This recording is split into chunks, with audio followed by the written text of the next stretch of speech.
Sobat Rupati, bersama saya Kang Koko akan membawakan podcast perdana Rupati Podcast dengan tema kemerdekaan hukum. Dalam rangka menyambut kemerdekaan ke-78, sekaligus menjawab pertanyaan masyarakat, apakah rakyat sudah merdeka lahir dan batin, merdeka yang aman, dan merdeka yang berdaulat. Sebagian masyarakat menganggap seolah-olah penegakan hukum belum memenuhi rasa keadilan. Masyarakat masih menganggap hukum itu tajam ke bawah dan tumpul ke atas, tajam ke lawan, tumpul ke kawan. Untuk menjawab masalah ini, hadir di hadapan pemirsa sahabat Rupati, seorang pengusaha di Kota Semarang, Haji William Suroto, dan praktisi hukum Bapak Eka Winggiarto, yang merupakan seorang advokat dan kurator cukup kondang di Kota Semarang. Ya, saat ini yang ada di hadapan Anda adalah Bapak Eka Winggiarto.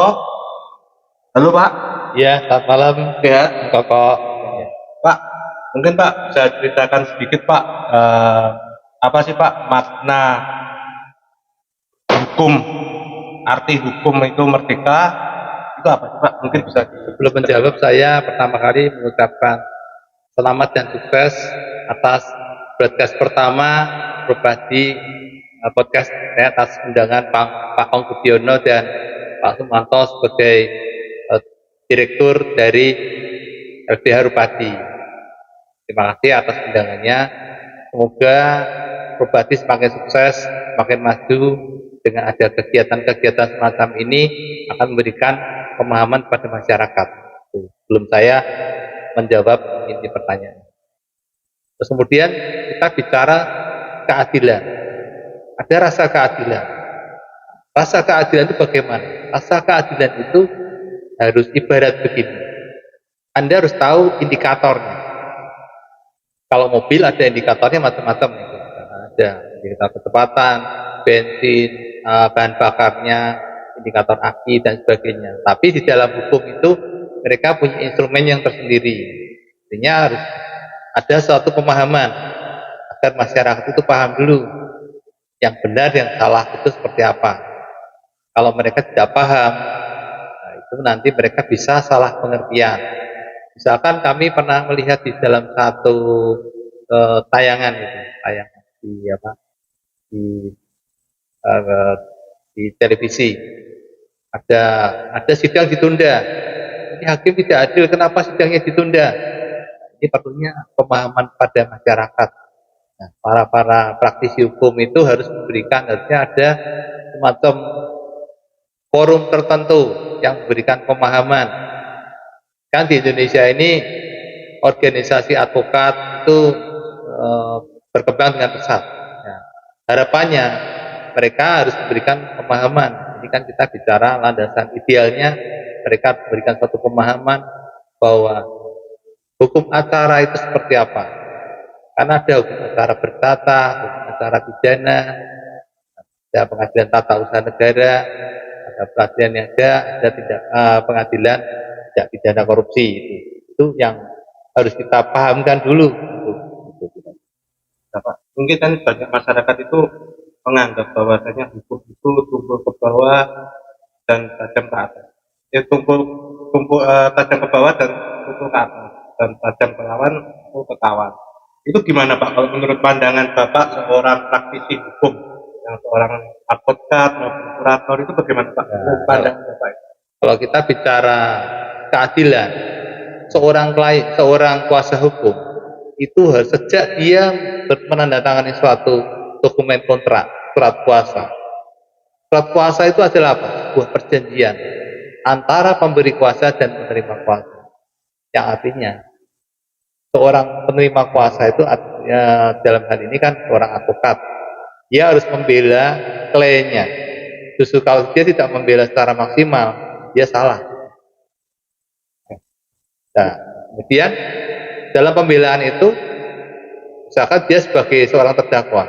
Nah, pertanyaannya, apakah seorang terdakwa itu tidak boleh dilindungi hak-haknya? Ada hak-haknya untuk dilindungi. Dia harus dapat perlakuan yang benar. Misalkan pada waktu penyelidikan dan penuntutan tidak boleh ada tekanan, pemaksaan, penyiksaan dan sebagainya. Ya itulah yang harus diberikan seorang penasihat hukum atau advokat. Bapak ini kan sebagai penasihat hukum, mungkin malam melintang lah di dunia hukum.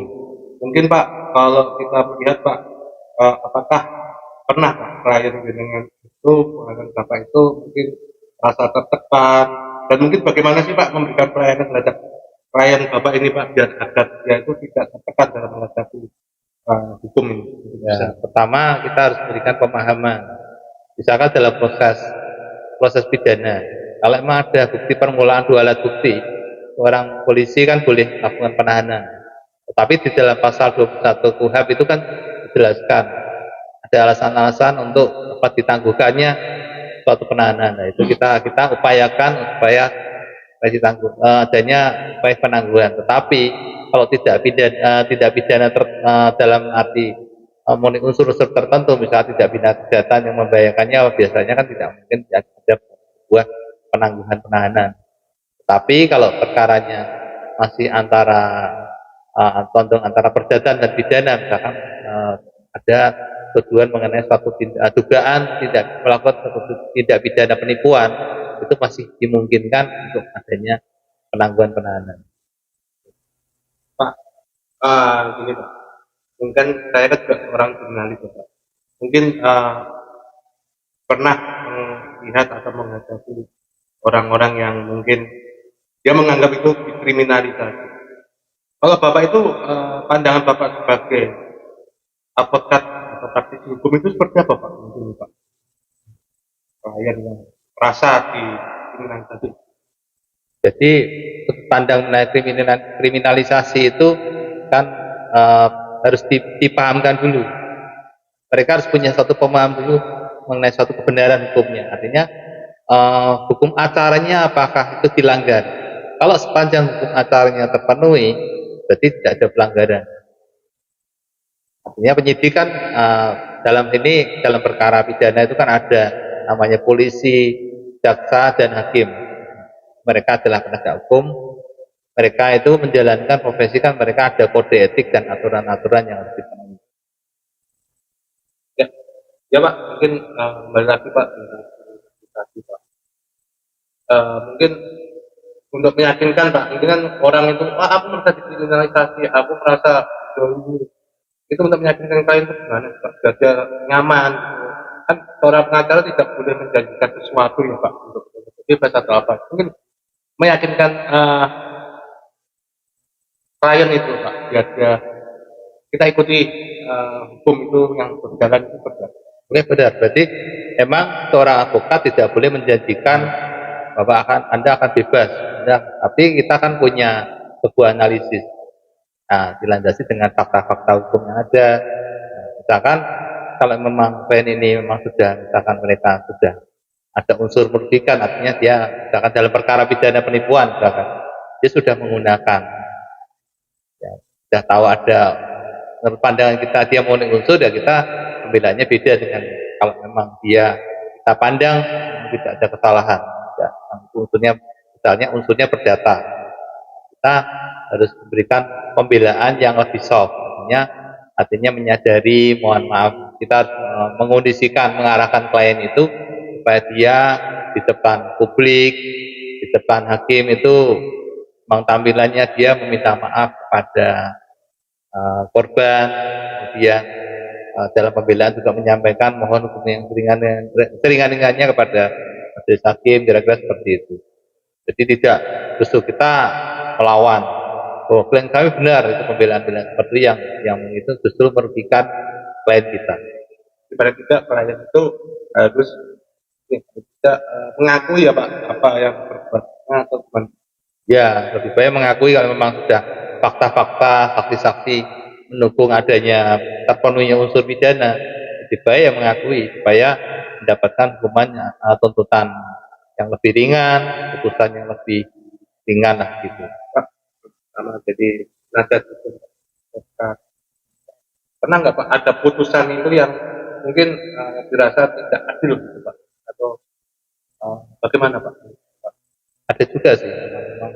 Ya, saya ngomong di sini kan terakhir kan sering diteriakkan ada mafia tanah, mafia tanah.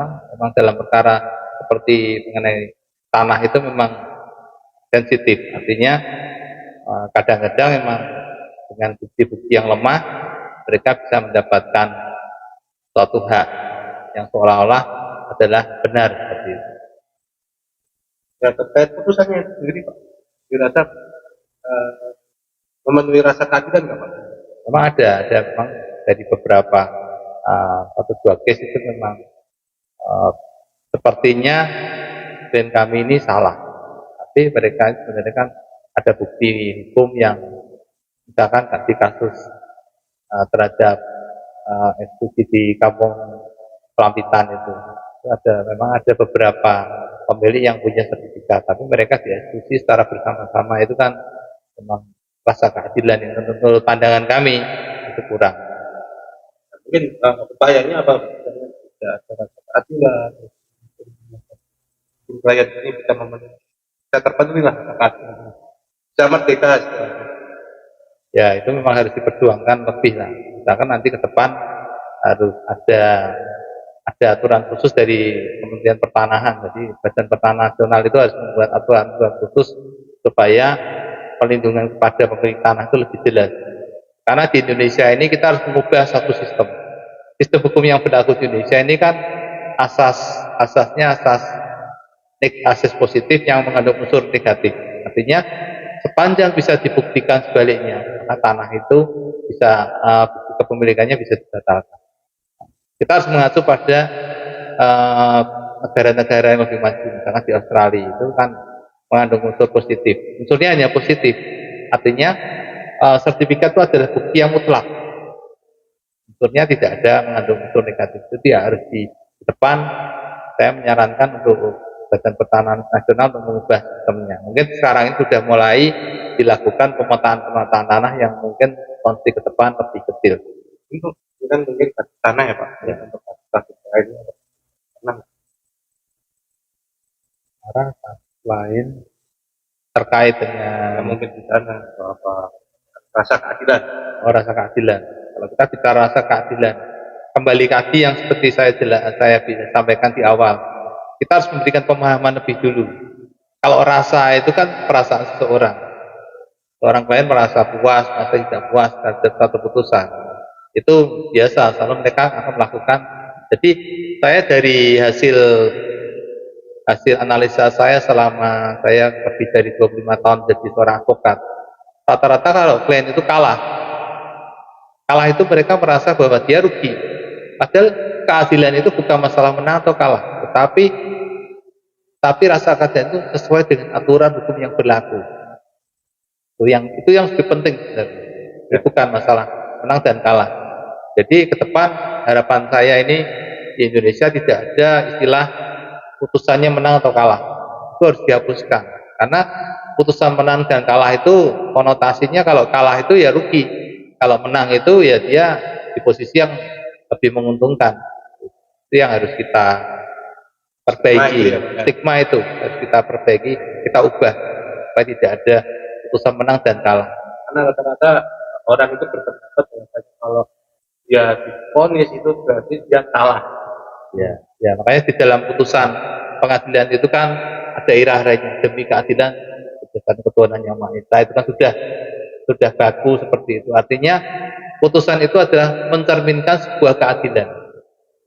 Tujuannya seperti itu. Jadi keadilan bukan menang dan kalah. Harus dikoreksi stigma yang ada di masyarakat menang dan kalah itu. Tapi dia menempuh upaya hukum dari rasa. Itu bagaimana Pak? Bapak? Nah, kalau upaya hukum itu ada upaya hukum. Kalau mereka memang punya fakta-fakta, itu kan upaya untuk mengungkap sebuah kebenaran. Jadi memang itu hak. Saya kira itu tidak ada masalah, tidak ada kaitannya dengan benar atau salah. Tapi rasa keadilan itu adalah sesuatu yang terungkap berupa bukti-bukti material maupun formil yang untuk diuji oleh hakim untuk membuat satu keputusan yang bersifat final. Ya, sahabat Bupati, perbincangan kita dengan mereka ini cukup menarik terkait merdeka dalam hukum. Dan mungkin Pak Eka mungkin bisa memberi pandangan nggak ke masyarakat ini bagaimana Pak untuk merdeka hukum itu seperti apa Pak? Mungkin bisa diberikan gambaran dan mungkin diberikan nasihat pada masyarakat. Seperti itu, Pak. Ya, pada masyarakat itu mohon supaya harapan saya ini menang dan kalah itu tidak ada lagi, dihapus dari konsep berpikir, sehingga yang ada adalah rasa keadilan. Jadi terimalah apa yang sudah diputuskan itu adalah sesuatu yang bersifat final dan merupakan sebuah keadilan. Jadi, Tapi Pak Eka sudah mengisi podcast perdana Bupati Podcast kali ini. Ya, mungkin selanjutnya mungkin bisa mengisi lagi ya Pak. Ini Pak. ya, Ya, saya berharap Propati ini semakin berkembang, podcast selalu berjalan terus, sehingga pemahaman hukum kepada masyarakat semakin bisa baik. memberikan gambaran-gambaran hukum ya Pak. Ya. Terima kasih Pak Eka. Dan selanjutnya kami hadirkan pengusaha kondang dari Kota Semarang yaitu Bapak Dian Suroto. Mungkin sebentar lagi akan ada di hadapan pemirsa.